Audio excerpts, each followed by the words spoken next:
39 जो stumped out है, इसका मतलब बुनियादी चीज़ ये है कि ये एक बॉल डिलीवर हुआ और उसके बाद वो जो स्ट्राइकर ने वो खेलने की कोशिश की और खेलते हुए वो अपनी वो उस जो लाइन है, वो जो मैंने आपको जिक्र किया था पॉपिंग क्रीज, उससे बाहर उसका पैर चले गए हैं या उसके अंदर वो ग्राउंडेड नहीं है और विकेट कीपर ने वो बगैर किसी फील्डर की इंटरवेंशन से उसकी विकेट्स को, उसकी बेल्स को गिरा दिया, तो वो फिर स्टंप आउट जो है ना वो डिक्लेयर किया जाएगा या हो सकता है या होता है। स्टंप आउट में बड़ी इंपॉर्टेंट चीज़ यह होती है कि आप इसका जो है ना वो अगर DRS के अंदर जाएंगे तो इसमें और बहुत सारी चीज़ें आ जाएंगी, लेकिन आसान लफ्ज़ों में या कानून की नज़र में सिर्फ ये है कि उसने कोई रन अटैम्प्ट नहीं किया और वो अपने आप को अपनी उस जो बॉक्स है जिसको हम क्रीजेस भी कहते हैं, जिसको पॉपिंग क्रीज है, और पॉपिंग क्रीज का मैंने आपको बताया था कि इनसाइड एज है ना इनर एज है, उसके पीछे उसका पाँव होना चाहिए। जब विकेट गिरी हो तो वो फिर जो स्ट्राइकर एंड अंपायर है वो टीवी को रेफ़र कर सकता है और वो देख सकता है कि वो क्या वो उसके पीछे है। और इसमें बड़ा इंपॉर्टेंट आ जाता है कि अगर गेंद कीपर के हाथ में नहीं है लेकिन उसकी बॉडी से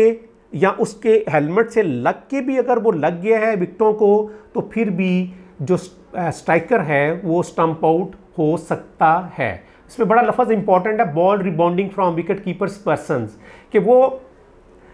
उसको लग गया है, उसके हेलमेट को बॉडी को लगा है तो वो भी आउट हो जाएगा। एक ऐसी शक्ल है कि जब स्ट्राइकर जो है ना वो स्टंप आउट नहीं होगा, वो ये है कि जब वो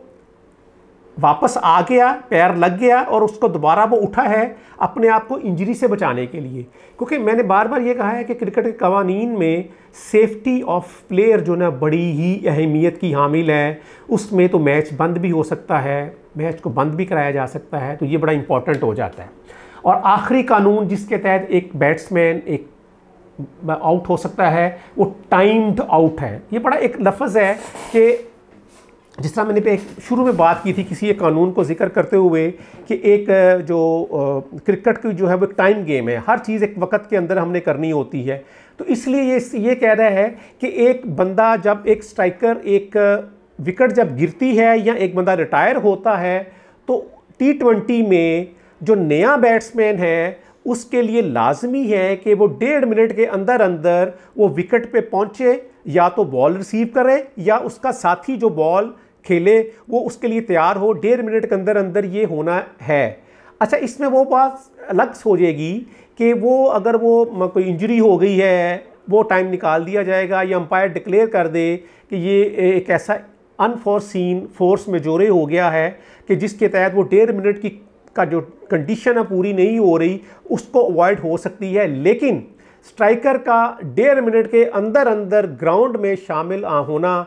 स्टेप इन करना, वो बड़ा ही इम्पॉर्टेंट है, अदरवाइज़ वो टाइम्ड आउट हो जाएगा। ये बहुत रेयर वैसे होता है, क्रिकेट की हिस्ट्री में बहुत कम ये हुआ। अभी रिसेंटली एक वाक़या वो श्रीलंका के कप्तान का मैथ्यू का हुआ था बांग्लादेश के साथ। अदरवाइज़ वो जो है ना जो कर्टसी होती है कि वो टाइम आउट पे वो जो है ना फील्डिंग वाले इतना